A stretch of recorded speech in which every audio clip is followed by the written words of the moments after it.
ഞാൻ ജയകുമാർ മാഷ് പറഞ്ഞൊരു കാര്യത്തെക്കുറിച്ച് പറയട്ടെ, കവിതയല്ല.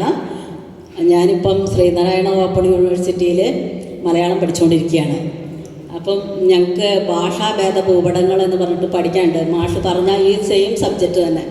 അതിൽ നിന്ന് നമ്മൾ അറിയാൻ കഴിഞ്ഞത്, ഞാൻ പഠിച്ച കാര്യം, പണ്ട് ഇത് പല പല ഭാഷകളിൽ ആർക്കും, അതായത് തെക്കുള്ള ഭാഷ വടക്കുള്ളവർക്ക് മനസ്സിലാക്കാൻ കഴിയാതിരുന്നതാണെന്നും അന്ന് ഒരുപാട് പേർ ചേർന്ന് വളരെ കഷ്ടപ്പെട്ടിട്ട് ഒരു ഭാഷയിലാക്കി മാറ്റിയെന്നുമായിരുന്നു.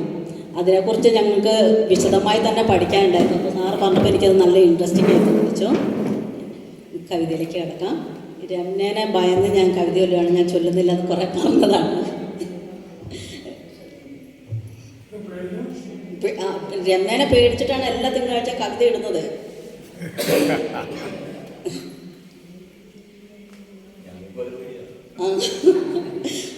കവിത.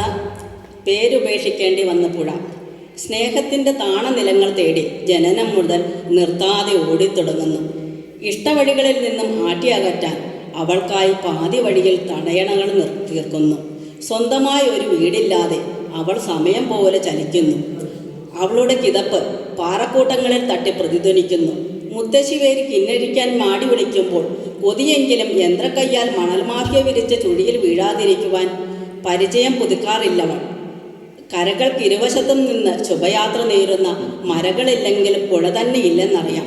ഹൃദയം കീറിമുറിക്കും വേനലും കണ്ണീർ ഒഴുക്കിനെ മറയ്ക്കുന്ന പേമാരിയും വകവയ്ക്കാതെ അവസാനം കടലിൽ ലയിക്കുമ്പോൾ ചെയ്ത യാത്രയിൽ തോണിക്കാരൻ്റെ പ്രണയഗാനത്തെ തല കുത്തിമറിഞ്ഞു കളിച്ച കല്ലിനെ ഉപേക്ഷിക്കുന്നവർ കടലിൻ്റെ തിരയിളക്കത്തിൽ തൻ്റെ വേഗതയും മത്സ്യങ്ങൾക്ക് ദാനമായി നൽകി പേര് പോലും ഇല്ലാത്തവളായിത്തീരുന്നു.